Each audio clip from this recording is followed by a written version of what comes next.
Hello friends, आज हम कर रहे हैं मध्यकालीन भारत इतिहास, जिसमें हमारा चला था दिल्ली सल्तनत, जिसमें हम गुलाम वंश कर चुके हैं, जिसका कार्यकाल था 1206 से लेकर 1290 तक।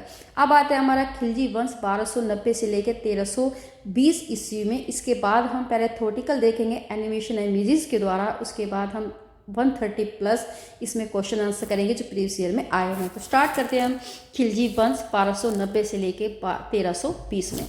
गुलाम वंश के शासन को समाप्त कर 13 जून 1290 ईस्वी को जलालुद्दीन फिरोज खिलजी ने खिलजी वंश की स्थापना की। इसने किलोखोरी को अपनी राजधानी बनाया। जलालुद्दीन की जो हत्या 1296 ईस्वी में उसके भतीजा अहमदाबाद अलाउद्दीन खिलजी ने कड़ामानिकपुर इलाहाबाद में कर दी थी। 22 अक्टूबर 1296 ईस्वी में अलाउद्दीन दिल्ली का सुल्तान बना। अलाउद्दीन के बचपन का नाम था अली अहमगुर शाह था। अलाउद्दीन खिलजी ने सेना को नगद वेतन एवं स्थायी सेना की नींव रखी इसने, और दिल्ली के शासकों ने अलाउद्दीन खिलजी के पास सबसे बड़ी स्थायी सेना थी। घोड़ा दागने एवं सैनिकों का हुलिया लिखने की प्रथा भी शुरुआत अलाउद्दीन खिलजी ने की थी। अलाउद्दीन ने भूरी राजस्व के दर को बढ़ाकर उपज का 1/2 भाग कर दिया था। इसने खमस लूट का धन, जिसको में सुल्तान का हिस्सा 1/4 के स्थान पर 3/4 कर दिया था। इसने व्यापारियों में बेईमानी रोकने के लिए कम तोलने वाले व्यक्ति के शरीर से मांस काट लेने का आदेश दिया। इसने अपने शासनकाल में मूल्य नियंत्रण प्रणाली को दृढ़ता से लागू किया। दक्षिण भारत की विजय के लिए अलाउद्दीन ने मलिक काफूर को भेजा और जमियत खाना मस्जिद, अलाई दरवाजा, सिरी का किला और हजार खंबा महल का निर्माण अलाउद्दीन खिलजी ने करवाया था। अलाई दरवाजा को इस्लामी वास्तुकला का रत्न कहा जाता है। देवी अधिकार के सिद्धांत को अलाउद्दीन ने चलाया था। सिकंदर ए सानी की उपाधि स्वयं को अलाउद्दीन खिलजी ने विभूषित किया। अलाउद्दीन ने मलिक याकूब को दीवान ए रियासत नियुक्त किया था। अलाउद्दीन के द्वारा जो नियुक्त परवाना नवीस नामक अधिकारी वस्तुओं की परमिट जारी करता था। सेना ए मंडी यहाँ खादनों को बिक्री हेतु लाया जाता था, और सराय ए अदल, यहाँ जहाँ सराय अदल होता है कि जहाँ पर वस्त्र, शक्कर, जड़ी बूटी, मेवा, दीपक और तेल तथा निर्मित वस्तुएं बिकने के लिए आती थी। अलाउद्दीन खिलजी की आर्थिक नीति की व्यापक जानकारी जियाउद्दीन बर्नी की करती तारीख ए फिरोज शाही से मिलती है। अब खवाजी नूल फतू अमीर खुसरो रेबला इबन बतूता अहमदा ए फतू हसस लातीन इस्लामी की कृति हैं। मूल्य नियंत्रण को सफल बनाने में मुहतसिब सेंसर अहमद नाजिर नापतोल अधिकारी की महत्वपूर्ण भूमिका थी। राजस्व सुधारों के अंतर्गत अलाउद्दीन ने सर्वप्रथम मिल्क इनाम एवं वक्फ के अंतर्गत दी गई भूमि को वापस लेकर उसे खालसा भूमि में बदल दिया। अलाउद्दीन खिलजी के द्वारा लगाए जाने वाले 2 नवीन कर थे। एक तो चराई कर लगाया जाता था, जो दुधारू पशु पर लगाया जाता था, और गड़ी कर लगाया जाता था खुर्रम झोपड़ी पर।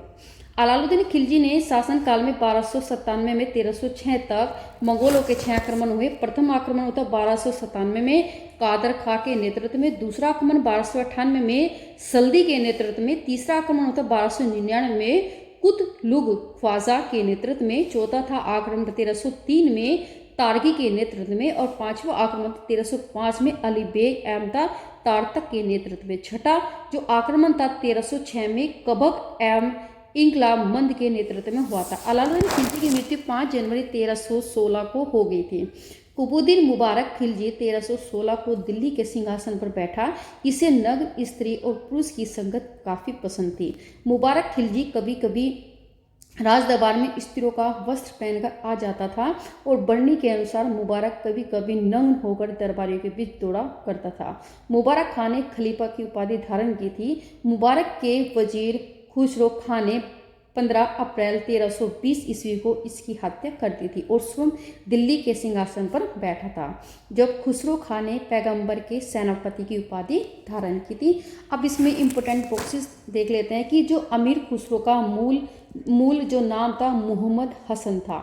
उनका जन्म पटियाला पश्चिमी उत्तर प्रदेश के बदायूं के पास 1253 ईस्वी में हुआ था। खुसरो प्रसिद्ध सूफी संत शेख निजामुद्दीन औलिया के शिष्य थे।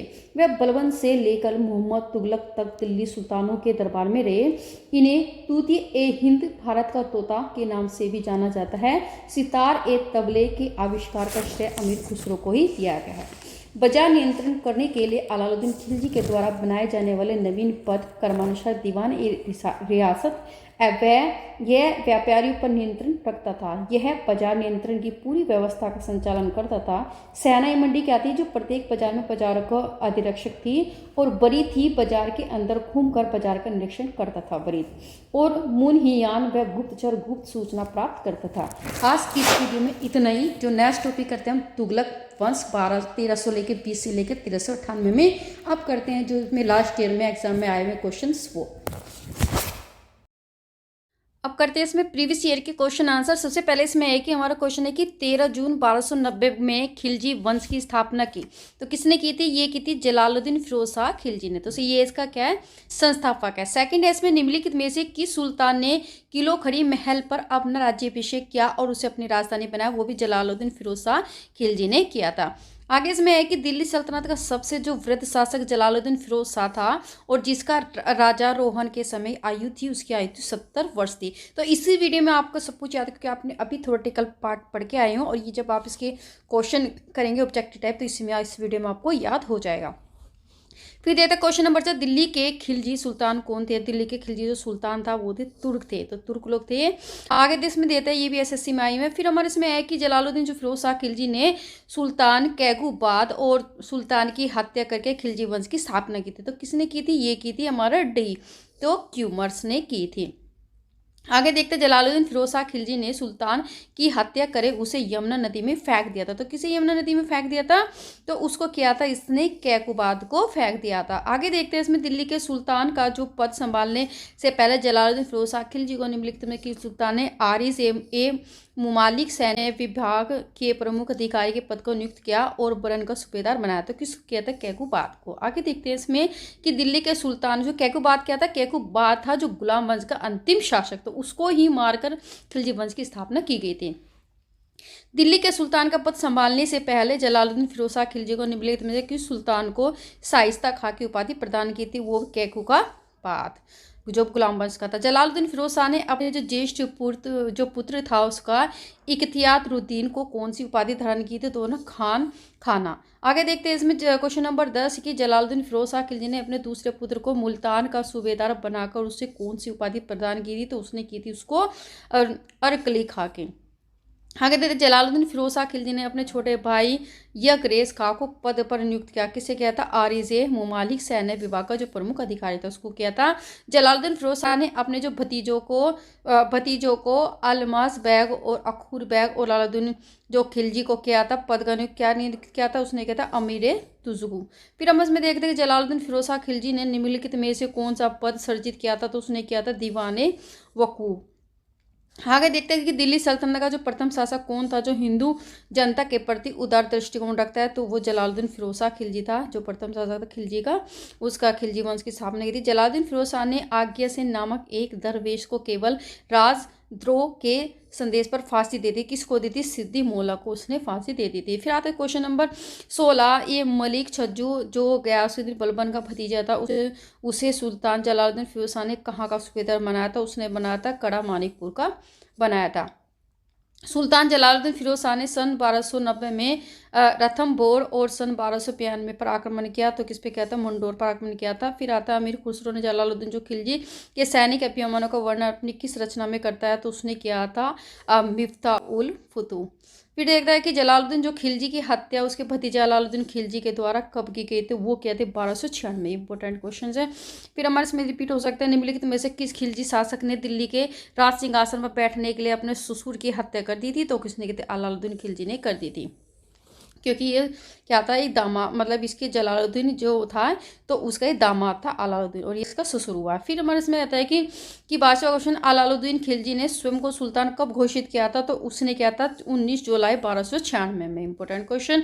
फिर आता है इसमें अलाउद्दीन जो खिलजी के वीरता के रूप में दिल्ली का राज सिंहासन कब पर बैठा? तो बैठा था 20 अक्टूबर 1296 में बैठा होता है ये। ठीक है। आगे देखते हैं कि अलाउद्दीन खिलजी के द्वारा निर्मित लाल महल में अपना राज्याभिषेक करवाया था, तो वो कराया था गयासुद्दीन बलबन ने कराया था। अलाउद्दीन खिलजी का पिता जो शहाबुद्दीन मशहूद खिलजी सुल्तान की सेवा में सैनिक पदाधिकारी था, वो गयासुद्दीन बलबंद का था। आगे देखते हैं कि अलाउद्दीन खिलजी के बचपन का नाम क्या था। तो बचपन का नाम था इसमें अली या गुर शाब्दी, ये दो नाम थे इसके। आगे देखते हैं कि दिल्ली के सुल्तान का जो पद संभालने से पहले अलाउद्दीन खिलजी को निम्नलिखित में से किस सुल्तान ने अमीर जुस्सुक के पद पर नियुक्त किया। एम कड़ा मानिकपुर का सूबेदार बनाया था। तो जलालुद्दीन फिरोज शाह खिलजी ने बनाया था, जो उसका ससुर था। आगे देखते हैं कि इसमें अब क्वेश्चन नंबर 28 करते हैं। सुल्तान जलालुद्दीन फिरोज शाह ने खिलजी ने डैश को विद्रोह के कारण निकासित करके अलाउद्दीन खिलजी को कड़ा मानिकपुर का सूबेदार बनाया। तो किसको? तो मलुक छज्जू को। फिर आगे इसमें अलाउद्दीन खिलजी ने 1293 में मालवा प्रदेश में भिलसा पर आक्रमण किया और उसने प्रश्नों को सुल्तान जलालुद्दीन फिरोज शाह खिलजी ने उसे आर्य से मामलुक और का डैश का सूबेदार बनाया। किसका बनाया था? उसने किया था अवध का। ठीक है, आगे देखते हैं इसमें एक ही अलाउद्दीन खिलजी ने पहला जो सैन्य अभियान निम्नलिखित में से किस क्षेत्र के विरुद्ध किया था? तो उसने किया था देवगिरी के विरुद्ध। फिर देखते हैं अलाउद्दीन जो खिलजी ने आक्रमण के समय देवगिरी का शासक कौन था? तो वो था रामचंद्र देव था। इंपॉर्टेंट क्वेश्चन है। फिर देता है इसमें अलाउद्दीन खिलजी ने जब 1296 में देवगिरी पर आक्रमण किया तो उस समय वहाँ का शासक रामचंद्र था और जो वंश किसका था? वो था यादव वंश का। इसमें 33वां क्वेश्चन, अलाउद्दीन खिलजी ने दक्षिण के किस हिंदू शासक को राय रायन की उपाधि दी थी? तो उसने दी थी रामचंद्र देव को। अलाउद्दीन ने निम्नलिखित पुत्रों में से कौन एक उसकी पत्नी छहपाली से उत्पन्न हुआ था, जो देवगिरी के राजा रामचंद्र देव की पुत्री थी? तो वो था शहाबुद्दीन उमर। फिर निम्नलिखित में से नगरों में से किसे कुतुबुल इस्लाम का नाम दिया गया? तो उसको दिया गया था देवगिरी को। फिर आते हैं इसमें कि सुल्तान ने देवगिरी का नाम कुतुबुल इस्लाम रखा था। तो किसने रखा था? इसने किया था मुबारक शाह खिलजी ने। ये सारे इसमें एग्जाम में क्वेश्चन है। फिर दिल्ली में प्रथम जो सुल्तान जिन्होंने दक्षिणी भारत को पराजित करने का प्रयास किया तो उसने किया था अलाउद्दीन खिलजी ने। फिर आता है 38 क्वेश्चन, अलाउद्दीन खिलजी का पहला मुसलमान शासक था जिसने किसको जीता था? उसने जीता दक्षिण को जीता था। फिर देखते हैं दक्षिणी विजय का मिशन अलाउद्दीन खिलजी ने किसे सौंपा था? उसने सौंपा था मलिक काफूर को। फिर 40वां क्वेश्चन है, मलिक काफूर जनरल था, किसका जनरल था? तो वो था अलाउद्दीन खिलजी का जनरल था। फिर देखते हैं इसमें मदुरई का सफलतापूर्वक बढ़ाने वाला जो दिल्ली का जनरल कौन था? वो भी मलिक काफूर था। निम्नलिखित में से किसको हजारी दिनारी की पदवी दी गई थी? तो वो दी गई थी मलिक काफूर को। किसने 1297 में मलिक काफूर को मलिक ए नायक बना दिया था? यह अलाउद्दीन खिलजी ने बनाया था। फिर मलिक काफूर के दक्षिणी अभियान का अति विश्वसनीय वृत्तांत दिया गया है। तो किसको दिया गया? अमीर खुसरो ने। फिर देखिए निम्नलिखित में से कथनों पर विचार कीजिए। तो क्या विचार कीजिए? अलाउद्दीन खिलजी का दक्षिणी अभियान धन प्राप्ति का प्रयास था, या इसका जो कथन यह है, इसका जो कारण उसने दक्षिणी राज्यों का विलय नहीं किया। तो अतुलिखित जो भी इसमें है तो यह आएगा ए और आर दोनों सही है, पर आर ए का से व्याख्या नहीं करता। मतलब ये क्या है कि अलाउद्दीन खिलजी ने दक्षिणी अभियान धन प्राप्ति का प्रयास किया था और उसने दक्षिणी राज्यों को विलय नहीं किया था, लेकिन ये इसका कारण नहीं है। इसलिए इसमें जो ऑप्शन आएगा ये आएगा इसमें बी। फिर निम्नलिखित में से इतिहासकारों में से कौन अलाउद्दीन खिलजी के दक्षिणी अभियान में उसके साथ था? तो वो था अमीर खुसरो था। फिर तूतीय हिंद अमीर खुसरो का जन्म हुआ था, कहाँ पे हुआ था? उसका जन्म हुआ था पटियाली में। फिर देखते हैं कि अमीर खुसरो कौन थे। तो कौन थे अमीर खुसरो? एक कवि थे। अमीर खुसरो एक थे, क्या थे वो? ये इतिहासकार भी थे, कवि भी थे और संगीतज्ञ, तीनों ही थे अमीर खुसरो, इसलिए इसका ज़्यादा वृत्तांत होता है। Question number 50। क्वेश्चन नंबर 50 में देख लें निम्नलिखित में से किसने दिल्ली के 8 सुल्तानों का शासनकाल देखा? तो किसने देखा था? इसने अमीर खुसरो ने देखा था। फिर आता है इसमें अमीर खुसरो किसका राज दरबारी कवि था? तो किसका राज दरबारी था? अलाउद्दीन खिलजी का राज दरबारी कवि था। फिर आता है इसमें अमीर खुसरो निम्नलिखित में से किसके शासनकाल से संबंधित है? तो वो है अलाउद्दीन खिलजी के। फिर आते हैं प्रसिद्ध कवि अमीर खुसरो निम्नलिखित में से किस एक को छोड़कर बाकी सबके समसामयिक थे, मतलब जिस सबके काल में थे। तो इल्तुतमिश को छोड़कर बाकी अलाउद्दीन खिलजी, गयासुद्दीन बलबन और जलालुद्दीन खिलजी तीनों के शासनकाल से। निम्नलिखित में से किसने आशिका नूर सिपिर और किरान उसादैन अहमद खाइजाई पुतु की रचना की? तो किसने की थी? सारे अमीर खुसरो ने की थी। इनमें से किसकी कौन सी रचना अमीर खुसरो की नहीं है? तो क्या नहीं है? तो तहकीक हिंद ये नहीं है, बाकी किरान उसादैन, मिफ्ताहुल तफूत और नूरिदा सिपिर तीनों इसी की रचनाकार है। फिर आप देखते हैं निम्नलिखित में से किसकी रचना अमीर खुसरो ने नहीं की थी? तो नहीं की थी ताजुर मासिर की नहीं थी, तुलकनामा, खाइजन उद्दपुतु और तारीख अलाई तीनों इसने की थी। फिर अमीर खुसरो ने किसके विकास में अग्रामी की भूमिका निभाई थी? तो किसने की थी? खड़ी बोली। आगे देखते हैं निम्नलिखित में से किसे हिंदी खड़ी बोली का जनक माना जाता है। तो किसको माना जाता है? अमीर खुसरो को माना जाता है। अमीर खुसरो से रिलेटेड जितने भी क्वेश्चन हैं काफ़ी इंपॉर्टेंट है, इसको थोड़ा ध्यान से कीजिए। फिर आता है 59 निम्नलिखित में से फारसी कवियों में से किसने अपनी कविता में भारतीय पर्यावरण का चित्रण किया? तो किसने किया था? अमीर खुसरो ने किया था भारतीय पर्यावरण का चित्रण। फिर आते हैं निम्नलिखित में से किसने स्वयं को हिंदुस्तान का तोता भी अमीर खुसरो को बोला जाता है। ये वेरी इंपॉर्टेंट, कई बार क्वेश्चन पूछा गया है। फिर अमीर खुसरो के अनुसार शतरंज का खेल आविष्कृत किया गया, तो किस में किया था? भारत में आविष्कृत किया गया था।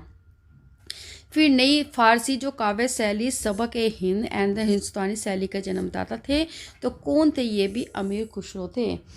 आगे देखते हैं संगीत यंत्र तबला का प्रचलन किया, तो किसने किया था तबला का प्रचलन? ये भी अमीर खुसरो ने किया था। देखो इससे रिलेटेड कितने सारे क्वेश्चंस आते हैं एग्जाम्स में। निम्नलिखित में से कौन सा इतिहासकार मंगोलों के द्वारा बंदी बनाया गया?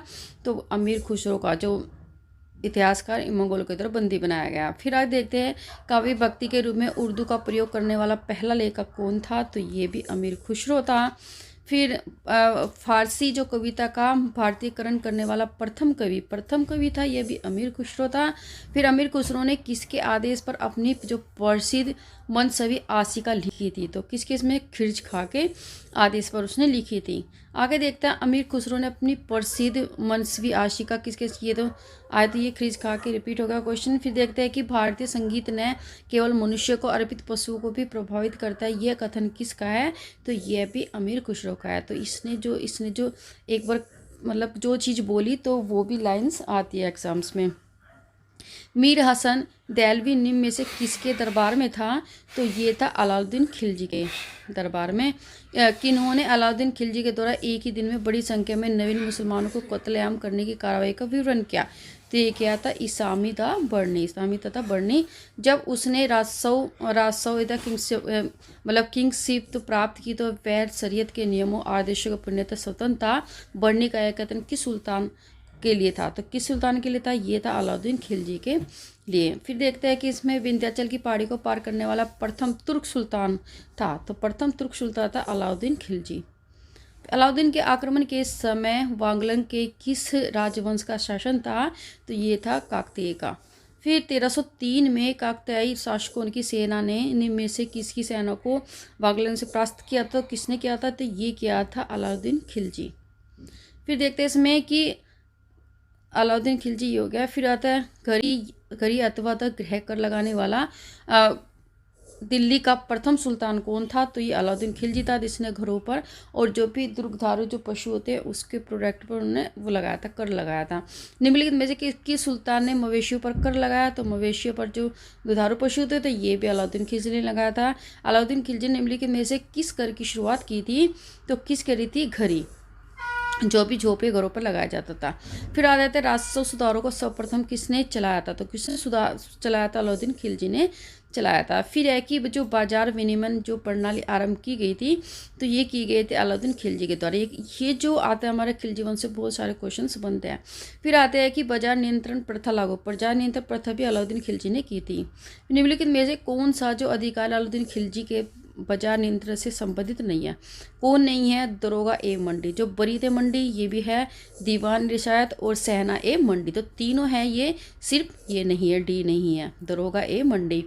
फिर आता है इसमें 83 की भारत में बाजार में अधिकश को क्या बोला जाता था? उसको सहना ए मंडी बोला जाता है।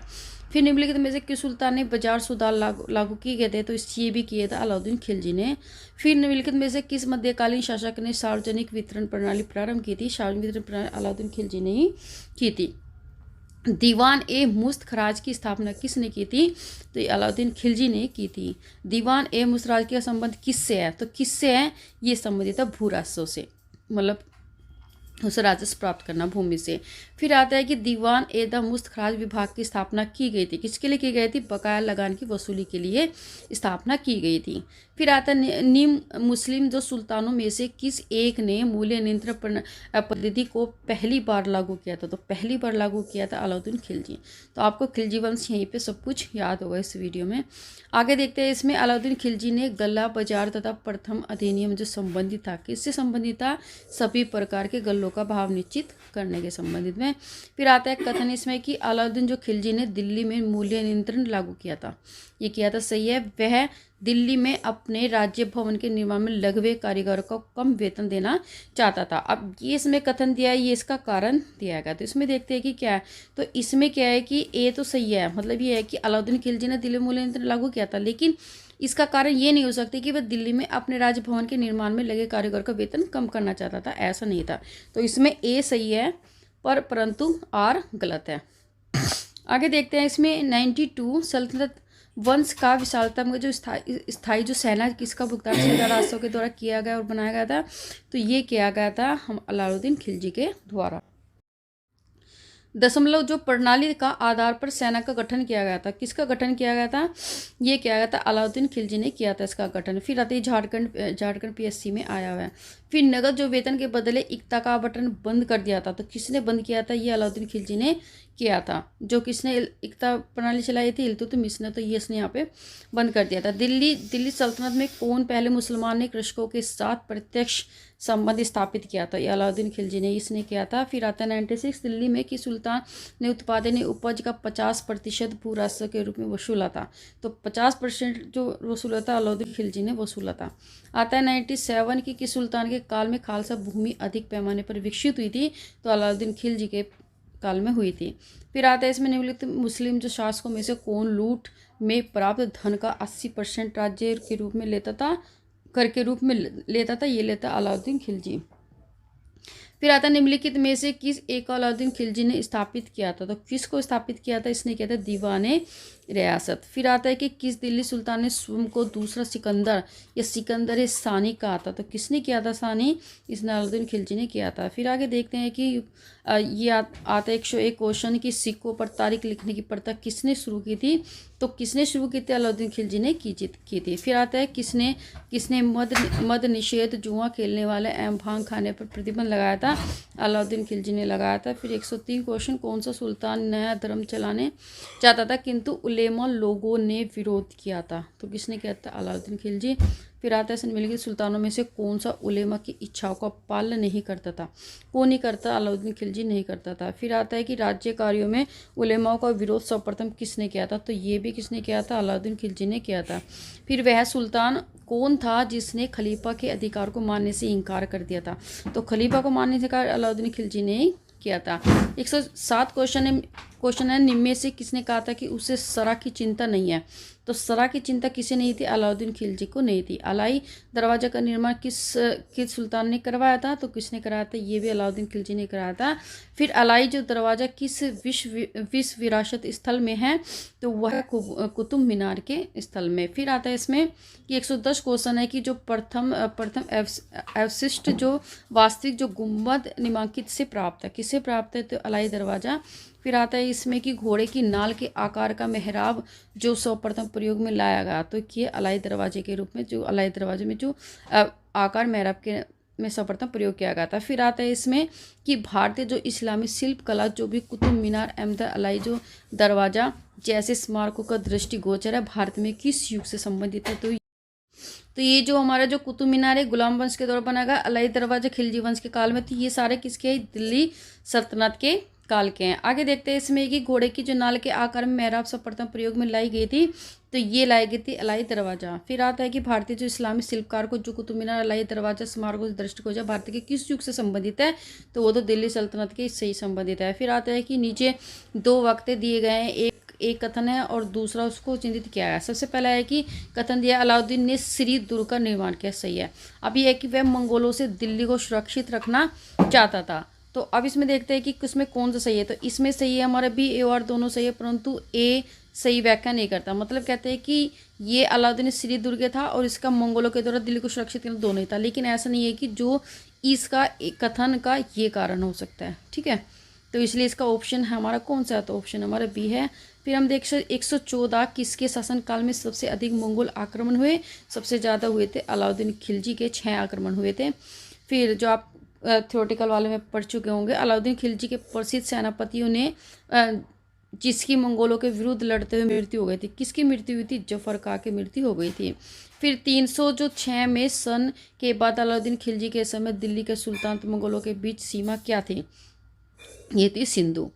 फिर रानी जो पद्मनी का नाम अलाउद्दीन को चित्तौड़ विजय से जोड़ा जाता था, उसके पति का नाम क्या था? तो उनके जो पति का नाम था राणा रतन सिंह। आगे देखते हैं कि जब 1303 में अलाउद्दीन खिलजी ने मेवाड़ की राजधानी चित्तौड़ पर आक्रमण किया था, उस समय मेवाड़ का शासक कौन था? तो उसमें राणा रतन यही था इसमें। आगे देखते हैं इसमें 119 चित्तौड़ के नामकरण जो खिरजाबाद किसने किया था? तो किसने किया था? अलाउद्दीन खिलजी ने। फिर आता है कि निम्नलिखित में से कौन 4 खाना अलाउद्दीन खिलजी का अति विश्वसनीय थे? कौन कौन थे इसमें? अल्प खाते, उल्लू खाते, नुसरत खाते और जफर का, ये इसमें बी ऑप्शन है। फिर देखते हैं कि अलाउद्दीन जो खिलजी ने निम्न सेनाध्यक्षों में से कौन सा तुगलक वंश का प्रथम सुल्तान बना था इनमें से? तो यह खाजी मलिक बना था। फिर आता है दिल्ली सल्तनत के किस वंश में सबसे कम समय तक शासन किया था? तो ये क्या था? खिलजी वंश ने किया था सबसे कम शासनकाल, इसमें तुगलक, सैयद और लोधी वंश में। फिर आता है कि दिल्ली शहर की स्थापना किसने की थी? तो ये की थी खिलजी वंश ने, क्योंकि उसने अपनी राजधानी बनाया था। फिर उसने अलाउद्दीन खिलजी। अब आता है 124 में वे दो वंशज कौन से थे जिन्होंने खिलजी जो शासकों से तत्काल पहले और बाद में शासन किया था? तो वे थे गुलाम और तुगलक वंश। इसके बीच में क्या आता है? खिलजी वंश। अब आता है हमारे इसमें तो ऑप्शन सी है। फिर निम्न कथनों पर विचार कीजिए जो अलाउद्दीन खिलजी संबंधित है। तो उसने कृषि जमीनों की पैमाइश के बाद जमीर को मालगुजारी वसूल की थी। एक तो ये इसमें यह है, और एक इसमें कौन सा? थर्ड, उसने प्रांत गवर्नर के अधिकार को समाप्त कर दिया था। तो फर्स्ट और थर्ड ये वाला इसका आंसर होगा। अब ये कहते हैं जलोधर रोग से ग्रस्त अलाउद्दीन खिलजी की मृत्यु कब हुई थी? तो 2 जनवरी 1316 में ये इसकी मृत्यु हो गई थी। अब आता है 127 निम्नलिखित में से कौन अलाउद्दीन खिलजी का पुत्र नहीं था? तो कौन था? मसूर शाह। तो ये खरीज खां था, सिबाजुद्दीन उमर था और कुतुबुद्दीन मुबारक शाह, ये तीनों ही इसके पुत्र थे। फिर निम्नलिखित में से किसके आवासी जो खलीफा की प्रभुता को अस्वीकार कर दिया था और उसने स्वयं को खलीफा घोषित किया था? किसने किया था? कुतुबुद्दीन मुबारक शाह खिलजी, जो उसका पुत्र था अलाउद्दीन खिलजी का। आगे देखते हैं दिल्ली में किस सुल्तान ने खलीफा उल्लाह का पद धारण किया था? तो किसने किया था? ये किया था कुतुबुद्दीन मुबारक खिलजी ने। फिर आता है इसमें आगे कुतुबुद्दीन मुबारक शाह खिलजी ने निम्नलिखित में कौन सी उपाधि धारण नहीं की थी? तो उल्लू खां की नहीं की थी, अल इमाम थी, उल इमाम थी और खिलाफत उल्लाह, तीनों पदवी की थी, लेकिन उल्लू खां की नहीं की थी, डी ऑप्शन है। फिर आता है निम्नलिखित में से किसने अब्बासी खलीफा को प्रभुता को अस्वीकार कर दिया था और स्वयं को खलीफा घोषित किया था? तो किसने किया था? कुतुबुद्दीन मुबारक शाह ने। फिर आता है दिल्ली में किस सुल्तान ने खलीफा उल्लाह का पद धारण किया था? तो किसने था? कुतुबुद्दीन मुबारक खिलजी। कुतुबुद्दीन मुबारक खिलजी शाह खिलजी निम्नलिखित में से कौन सी उपाधि धारण नहीं की थी उसने? तो ये नहीं की थी उल्लू खां की। ठीक है, ये कि अल-इमाम, उल-इमाम और खिलाफत उल्लाह, तो तीनों ही इसने की थी। आगे देख निम्नलिखित में से किस सुल्तान ने अपने को इस्लाम धर्म का सर्वोच्च प्रधान और स्वर्ण तथा पृथ्वी का अधिपति का खलीफा घोषित किया था? तो ये क्या था? कुतुबुद्दीन मुबारक शाह ने। 14 अप्रैल 1320 में कुतुबुद्दीन मुबारक शाह की हत्या किसने की थी? तो किसने की थी? खुसरो खां ने इसकी हत्या कर दी थी। खुसरो खां दिल्ली की गद्दी पर कब बैठा था? तो ये क्या था? 15 अप्रैल 1320 में बैठ गया था। फिर आता है राजा रोहन के बाद खुसरो खां ने कौन सी उपाधि धारण की थी? तो नासिरुद्दीन जो खुसरो शाह की उपाधि इसने धारण की थी, ऑप्शन डी आता है। फिर आता है कि नासिरुद्दीन जो खुसरो शाह ने निम्नलिखित में से कौन सी उपाधि धारण की थी? तो ये कौन सी की थी? पैगंबर का सेनापति इसने धारण की थी। फिर नासिरुद्दीन जो खुसरो शाह ने वजीर वजुद्दीन को कौन सी उपाधि प्रदान की थी? तो ये की थी उसने ताजुल मुल्क की। फिर नासिरुद्दीन जो खुसरो शाह ने एलुनर मुल्क मुल्तानी को आलम खां तथा उपाधि प्रदान की थी, तो कौन सी की थी? अमीरुल उमरा की। फिर आता है खिलजी वंश का अंतिम जो शासक नासिरुद्दीन खुसरो शाह की हत्या किसने की थी? तो एक थी गयासुद्दीन तुगलक। गाजी मलिक जिसने फिर तुगलक वंश की स्थापना की थी, तो इसने इसको हटा के फिर एक कौन सा था? तुगलक वंश आया था। फिर किस वंश के सुल्तानों ने सबसे कम समय तक शासन किया था? तो किसने किया था? ये खिलजी वंश। ये काफ़ी होता है। तो ये हमारे जो क्वेश्चन एग्जाम है कंप्लीट होता है। खिलजी वंश की थ्योरेटिकल प्रैक्टिकल दोनों ही कंप्लीट होता है।